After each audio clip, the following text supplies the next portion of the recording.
Toyota Insider on the Memphis Tiger Network. I'm Jeff Bridle alongside Richard Mulrooney. And Coach, you came back from Birmingham, a tournament that you play in, I believe, almost every single year with a relationship with the UAB Blazers. You come away 1-1, and that's not bad considering you played a team in Coastal Carolina that's getting some national recognition. Yeah, you know, going into it, our goal is always to win 2 games.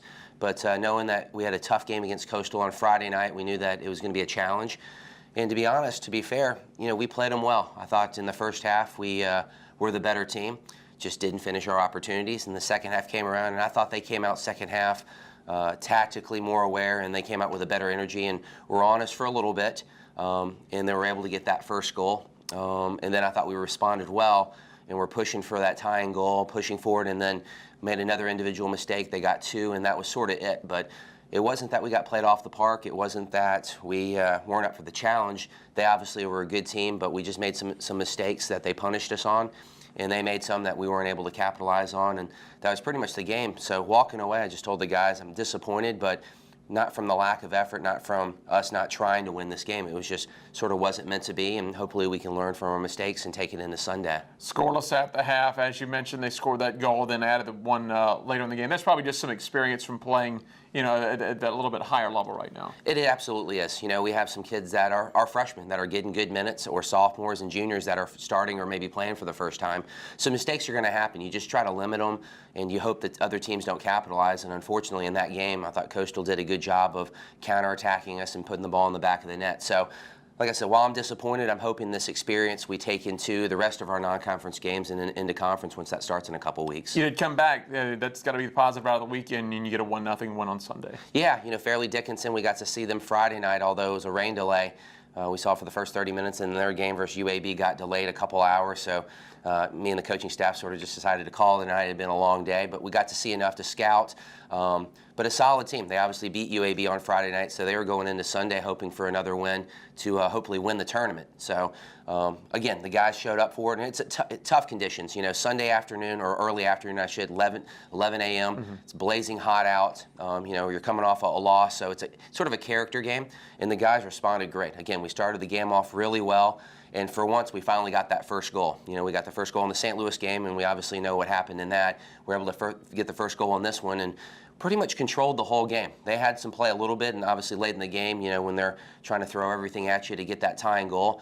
For once, we were able to counterattack it, and, you know, we had a ball off the post. We had a couple opportunities that we missed, so fair enough. It probably could have maybe been 3, but 1's good enough, and obviously when you don't let the other team score in soccer, it's no worse than a tie, and obviously with the 1 goal, we were able to get the win and walk away with a W on Sunday. Coach, still very early in the season, but you compare a 2-1-1 start with the win at St. Louis, close loss to Coastal, who's getting votes in the polls.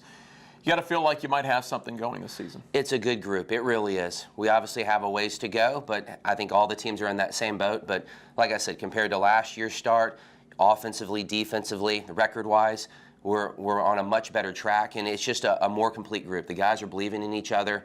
It's just such a team. You know, at meals, I can see the camaraderie, the leadership that's stepping up. It's just a group that, you know, each and every game they're starting to believe, you know what, we do have something here, and, you know, this isn't just an also-ran season. This is a season that we can make an impact, and, you know, I'm seeing it each and every day from the guys, and it's exciting, but at the same time, we have to make sure we stay even keel, knowing that nothing's given to us. You know, a 2-1-1 record, while it's nice, still isn't 4-0, and by no means does it get us in the NCAA tournament. So we have some work to do, but I think the guys are coming together and making it a team, which is the most important thing. You're going to head up to Omaha, Nebraska this weekend, and you'll face a couple of pretty solid teams, starting off with Creighton out of the Missouri Valley. Yeah, obviously a perennial top 20 team every year, makes the NCAA tournament.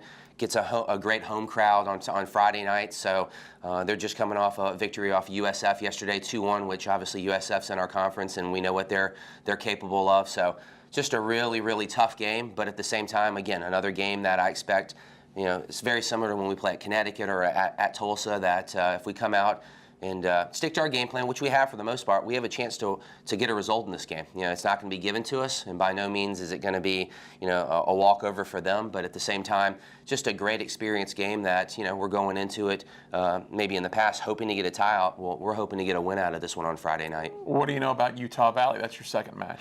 Yeah, it's sort of an unfamiliar opponent. It just works out that they're in Omaha on Friday night. They play University of Nebraska Omaha. They were looking for a game on Sunday, and we obviously are in Omaha at that time. So it's a neutral site game played at Creighton at 11 a.m.